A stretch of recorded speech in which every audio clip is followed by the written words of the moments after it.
सबको जय मसीह। फिर से एक नए एपिसोड में आपका स्वागत है। हम लोग प्रार्थना का विषय में चर्चा कर रहे थे। हम आज 3 तरह का प्रार्थना के बारे में बताने जा रहा। पहला है व्यक्तिगत प्रार्थना यानी रहस्य या गुप्त में प्रार्थना। दूसरा है पारिवारिक प्रार्थना। तीसरा है सार्वजनिक प्रार्थना यानी कलीसिया में या पब्लिक मीटिंग में या ऐसी जगह पर जो प्रार्थना है उसको दी।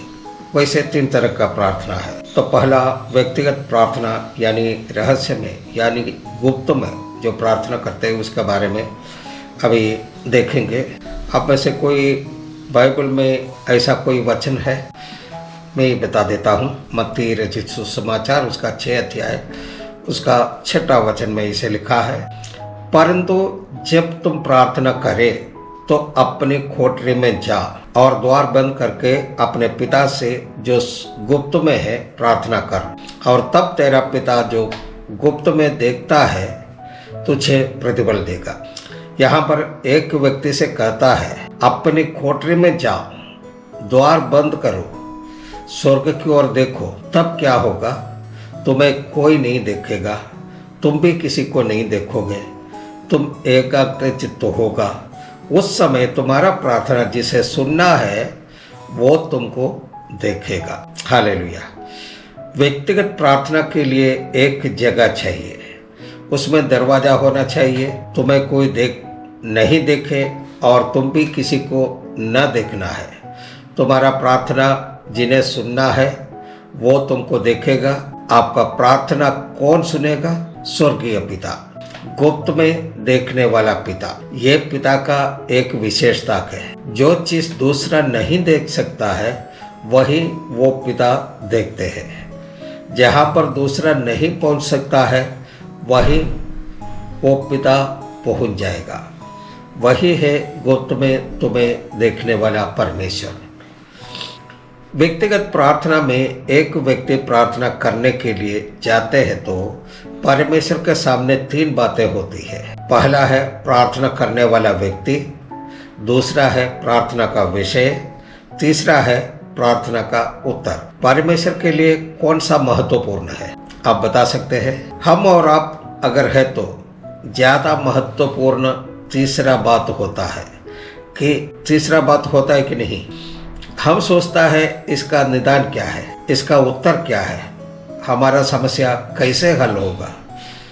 लेकिन यीशु मसीह के लिए प्रार्थना करने वाला व्यक्ति ज़्यादा महत्वपूर्ण है। आपका समस्या या प्रार्थना विषय का समाधान परमेश्वर के लिए कोई कठिन बात नहीं है। आपका प्रार्थना विषय कुछ भी हो उसका समाधान करना परमेश्वर के लिए कोई समस्या नहीं है। चाहे कितना भी बड़ा बात हो, कितना भी बड़ा समस्या हो, आपके प्रश्न हो, आपके कष्ट हो, आपका बीमारी हो, आपका आर्थिक समस्या हो, वह सब दूर करना परमेश्वर के लिए बहुत ही आसान बात है। एक उदाहरण बताना चाहते हैं। मेरा बड़ी दीदी जो 85 साल उम्र की है, घुटने में बहुत ज़्यादा दर्द हो गया था, चल फिर नहीं सके रहे थे, असहनीय दर्द था। हमने डॉक्टर के पास ले गया, डॉक्टर पैर को नहीं जांचा, आला लेकर के सीने में पीठ में सब देख रहे थे। दीदी ने डॉक्टर को बोला मेरे घुटने में दर्द है और आप सीने में देख रहा है। डॉक्टर ने हमको बोला इनको कार्डियोलॉजिस्ट को दिखाइए। मैं उनको कार्डियोलॉजिस्ट के पास लेके गया। कार्डियोलॉजिस्ट बोला इनका हार्ट कमज़ोर है, इसलिए एनेस्थेसिया जो बेहोशी का दवाई नहीं दे सकता है और घुटने का ऑपरेशन नहीं हो सकता। इनको दर्द वाला गोली दे दीजिए, वही दर्द से आराम दिलाएंगे। जो ज्ञान वाला व्यक्ति है, जो विवेक वाला व्यक्ति है, समस्या को नहीं व्यक्ति को ज़्यादा महत्व देता है। मान लीजिए आपका समस्या लेकर आप एक जादू टोना करने वाले के पास जाएंगे तो वो आपका समस्या दूर करने का कोशिश करते हैं। लेकिन आपका वही समस्या लेकर के परमेश्वर के पास जाएंगे, परमेश्वर आपका समस्या को नहीं बल्कि आपको देखेंगे।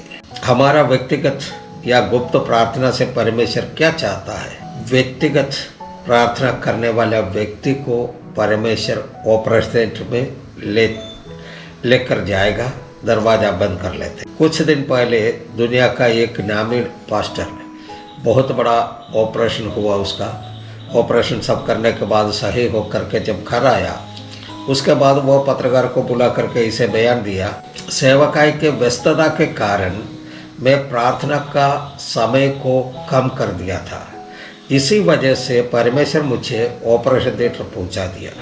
व्यक्तिगत प्रार्थना के लिए अगर आप अपने बंद कमरे में जाएगा तो परमेश्वर आपको ऑपरेशन थिएटर नहीं लेके जाएगा। सेवक लोगों के लिए एक संदेश देना चाहते हैं कि आप अपना सेवकाई को पहला स्थान देते हैं, लेकिन परमेश्वर पहले ये देखता है कि आप व्यक्तिगत प्रार्थना में समय बिताते हैं कि नहीं। व्यक्तिगत प्रार्थना के लिए आप जब घुटना टेकते हैं, आप परमेश्वर का हो जाता है। आगे मैं जो बोलने जा रहा हूँ ये विशेष रूप से मुझे सुनने वाले पास्टर लोगों के लिए है। पास्टर लोगों को 3 तरह से बांट सकता है, अच्छा से प्रार्थना करने वाला पास्टर, या नहीं तो प्रार्थना को प्रथम स्थान देने वाला पास्टर, दूसरा कैटेगरी क्या थोड़ा प्रार्थना करने वाला पास्टर, तीसरा है प्रार्थना नहीं करने वाला पास्टर। आप इसमें कौन सा ग्रुप में है ये हम नहीं जानता। अभी एक अति प्रधान बात बोलने जा रहा है, ये 3 तरह के लोगों को उल्टा यानी कि 3, 2, 1 के क्रम में बताएंगे।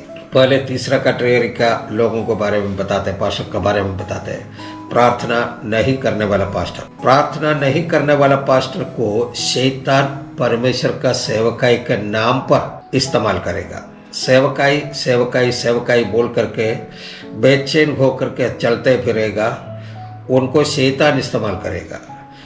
और ये बात वो पास्टर भी नहीं जान पाएंगे, असल में वो पास्टर शैतान का सेवकाई करता है, लेकिन नाम होगा परमेश्वर की सेवकाई। मैं आशा करता हूँ कि ऐसा सेवक लोग यहाँ पर मैंने ना हो। यीशु मसीह का साथ में चलने वाले 12 चेलों से एक चेले यहूदा इस्करियोत को शैतान इस्तेमाल किया था। तो हम तो साधारण सेवक है, हमें शैतान इस्तेमाल नहीं करेंगे। यहूदा इस्करियोत को शैतान कैसे इस्तेमाल किया? पहला, यहूदा के विचारों के अंदर शैतान हस्तक्षेप कर दिया। दूसरा, शैतान यहूदा के अंदर प्रवेश किया। तीसरा, यहूदा के अंदर में शैतान का स्वभाव आने से यहूदा खुद शैतान बन गया। आखिर में शैतान अपना काम पूरा कर लिया। अगर आप प्रार्थना नहीं करने वाला पास्टर है, शैतान पहले आपका विचार के अंदर में हस्तक्षेप करेगा और आपका सोच को वो बदल देगा।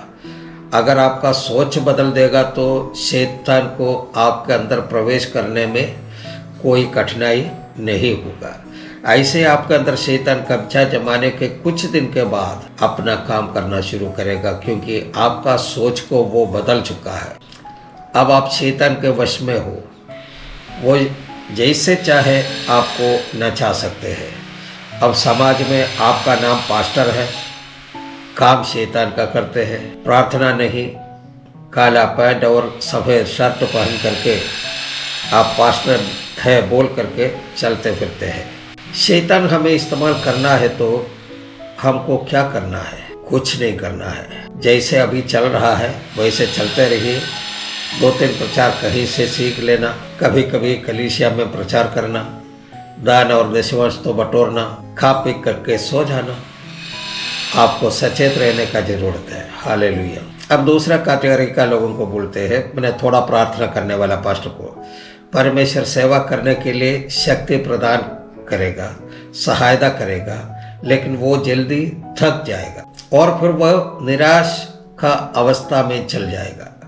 शुरू में उपवास प्रार्थना, फिर प्रार्थना तो करना है बोल करके सवेरे आधा घंटा प्रार्थना, फील्ड में कुछ देर पर्चा बांट कर आया, थका हुआ है इसलिए शाम को 10 मिनट प्रार्थना, फिर सबसे छोटा भजन जो 117वां भजन 2 वचनी है पढ़ करके 5 मिनट का प्रार्थना, फिर अगला दिन बोलेगा आज गाना नहीं गाएंगे, खाली प्रार्थना करेंगे। अगर ज़्यादा थका होगा तो एक शब्द में एक प्रार्थना है, हे परमेश्वर तो सब कुछ जानता है, आमीन बोल करके बिस्तर में लेट जाते हैं। एक उदाहरण बताते हैं। एक बुजुर्ग व्यक्ति बीमार हो गया और डॉक्टर के पास ले गया। डॉक्टर बोला 12 बजे खाना खाना है, मैंने तीनों टाइम समय पर खाना खाना है। रविवार का आराधना में चर्च में चल गया। अगर आराधना लंबा चलाएगा तो वो 12 बजे निकल जाता है। पास्टर घर जाता है, पूछता है क्यों जल्दी चले गए। बुजुर्ग बोला पास्टर जी नहीं जानते हैं, एकदम 12 बजे खाना है, नहीं तो मेरा पूरा शरीर कांपने लगता है। पास्टर बोला प्रार्थना करेंगे। कुछ दिन के बाद इनको पेट में दर्द हुआ। डॉक्टर ने बोला एंडोस्कोपी करना है, कल रात में खाना नहीं खाना और परसों सुबह खाली पेट में आना है। बुजुर्ग रात में नहीं खाया, सुबह का नाश्ता नहीं किया और हॉस्पिटल चला गया। 12 बज गया, 11 बज गया, 12 बज गया, डॉक्टर नहीं आया। बुजुर्ग हॉस्पिटल वाले से गुस्सा होने लगा, गर्म होने लगा।